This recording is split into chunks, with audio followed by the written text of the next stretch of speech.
Thanks for being here for this BENet 2020 edition. And today I will talk to you about our recent line of work on finding synergistic information in dynamical systems and see how we can implement this on the human structural connectome to understand something more about the aging process. So the starting point is a dynamical system. Dynamical systems made of different interacting units. So here we have the system S, and then the units are x1, x2, y, etc. Why do we call them in different ways? Because we are interested in predicting the future of one of the variables of the system, just in a general case. So we call this y, and we call the other variables x1, x2, etc. In the simplest case, we have only two variables. So we have variable x and variable y, and we have one variable which we want to predict. So we have a dynamic process in which we have different drivers, or just one, as in this case, and one target. And then we have the present of the system, and then we have the past of the system with this minus superscript here.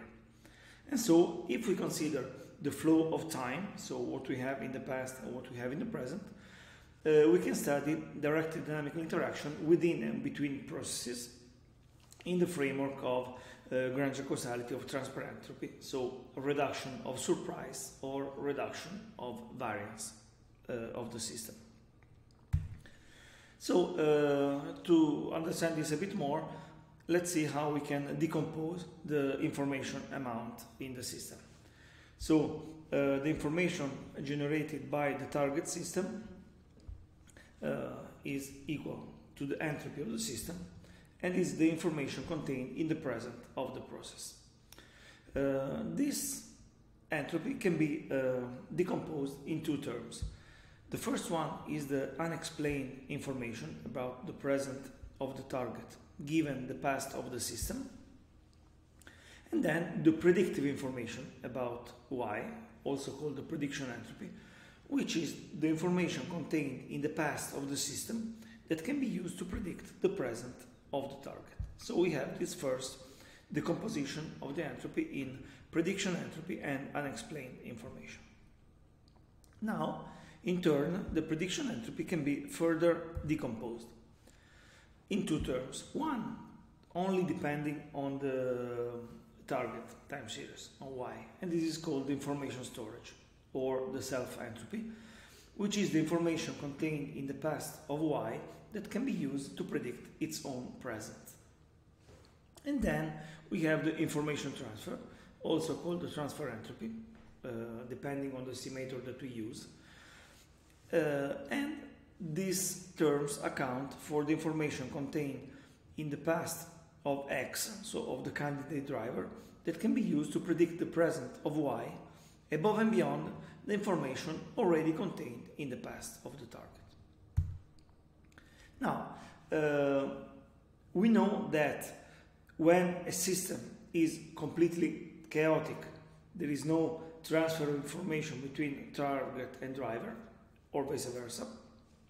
But also when the system is completely deterministic and completely synchronized, then we don't need any more information from the driver to predict the target, because the target eventually is identical or can be exactly predicted from the driver, and so we don't need the driver anymore. In this case, also the information transfer drops, and this is very well exemplified by this diagram, which shows the synchronization level in a system of coupled oscillators. In this case, we have Kuramoto oscillators, which under certain conditions can display a phenomenon which is called explosive synchronization. So we have a sharp transition between disorder here and order.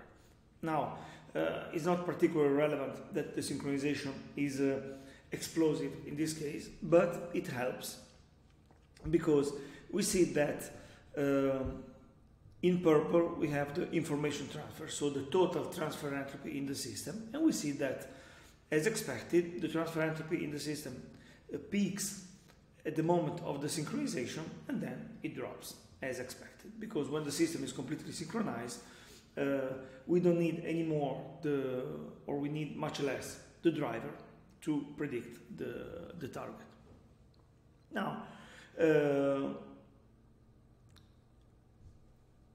the synchronization and the maximum of information transfer happen in the same regime. But now, what comes first? And we will see why this is relevant.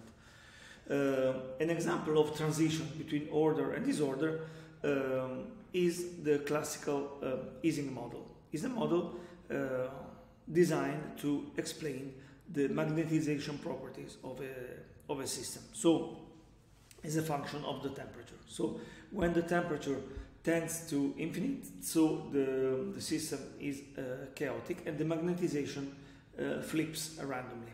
On the other hand, when the temperature is very low, the system is frozen in a particular state. And then we have an intermediate regime that, depending on the size of the system, can be very narrow, even a single point, or it can be a range of values of temperature in which self-organized activity and long-range correlation build up, and this is called the critical regime. Now, this is common to several models, not only to the ISING model. So, for example, also the Kuramoto model has a balanced, is not called critical regime, but is a balanced regime in which excitation and inhibition are compensated. So the system, each oscillator is sensitive to the input of the other oscillators, but is also somehow independent. And we have the same in biologically realistic models of neural activity, in which we have a balance of excitation and inhibition, which results in so-called balanced state.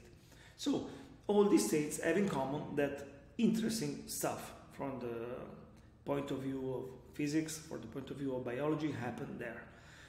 Because when this self-organized activity builds up, we maximize the repertoire of states of the system. The ISING model is convenient because it can be conveniently analytically formalized.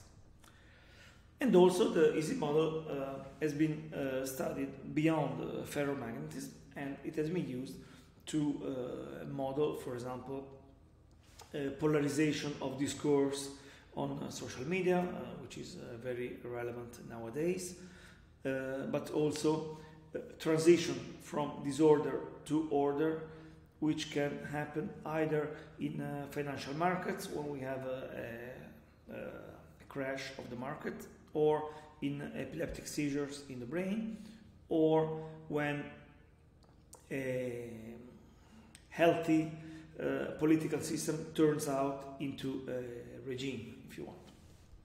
And so it's important to understand why, but also when, a system is approaching a transition from disorder to order. Indeed, also in non-pathological cases such as learning, we can imagine to have a transition from a more disordered state to a learning, to a more ordered state in which a pattern is stored in our synapses. So, going back to the information dynamic at transition, one might wonder what comes before, the peak of the transition of the information dynamic or the transition. So, for mutual information, so for zero-leg symmetrical interactions, it has been shown that both the pairwise and the global mutual information peak exactly at the critical temperature in an ISING system, and this was shown in 1996 by Matsuda et al. As I told you, it's important to see what comes before, the transition to order or the peak in information. So a study by some colleagues a few years ago reached an important result.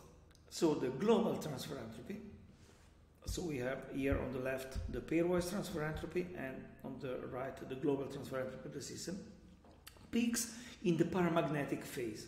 So when the system is still a bit more disordered than ordered.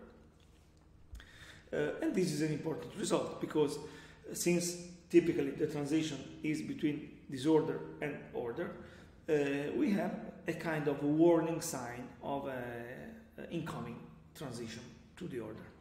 On the other hand, this involves computing transfer entropy across all the system, which can be, let's say, difficult and long. So we have two questions here. Global transfer entropy requires dynamical data. Can we have precursors of a transition also based on static data? So when we don't have time series and we want to build our probability distribution, for example, across several subjects for behavioral data.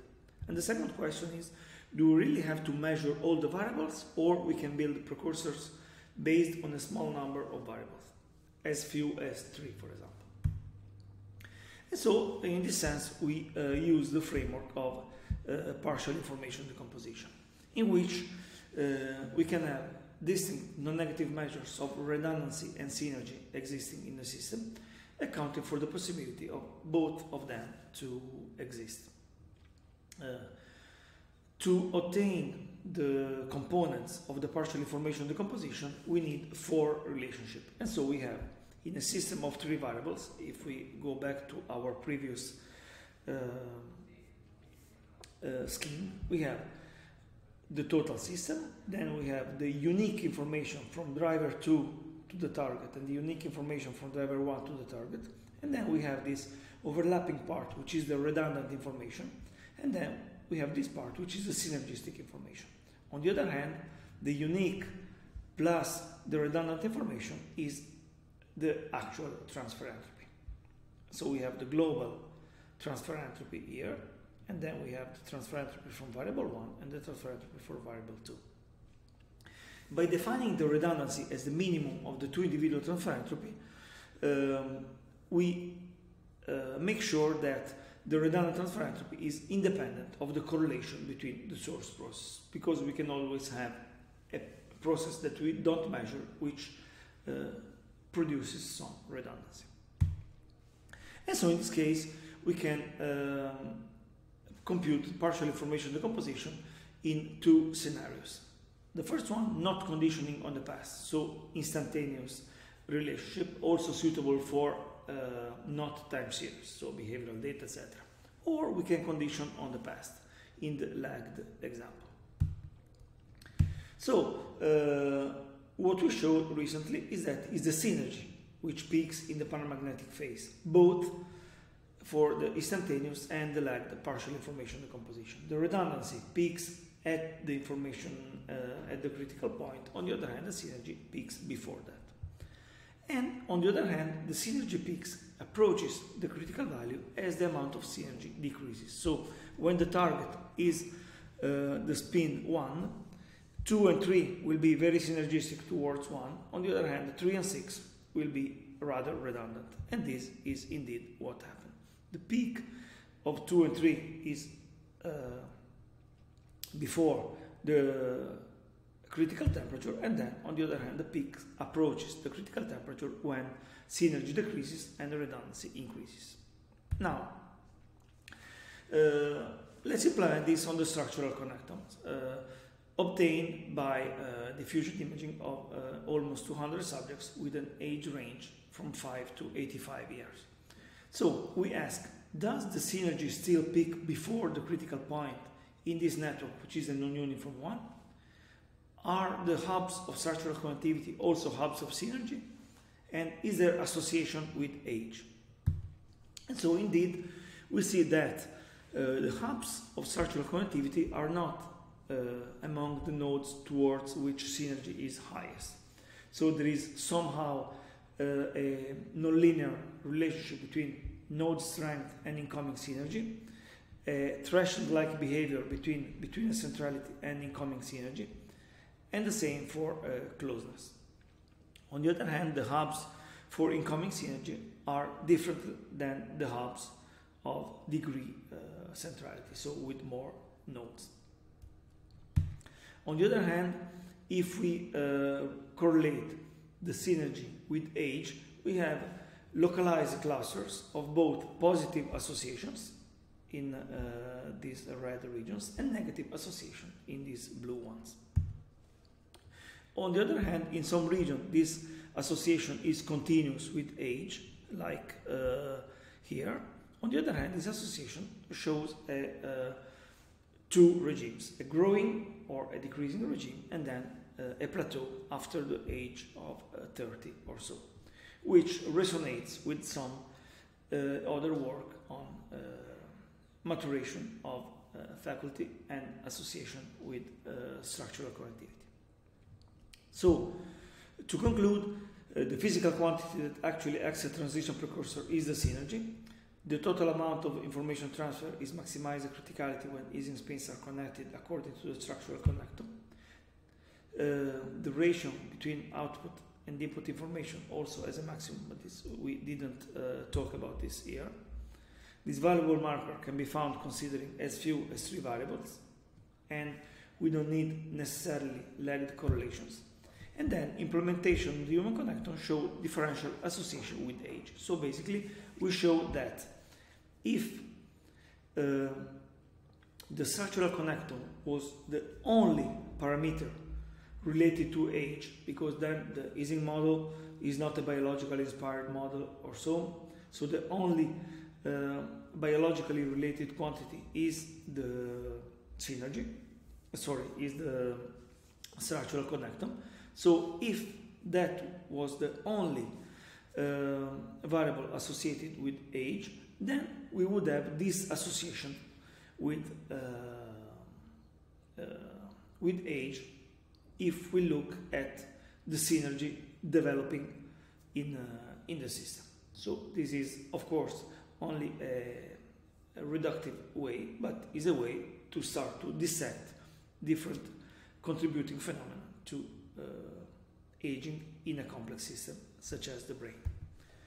Thanks for your attention. Here we have a couple of references, and I hope you enjoyed this talk and the rest of the meeting. Bye bye.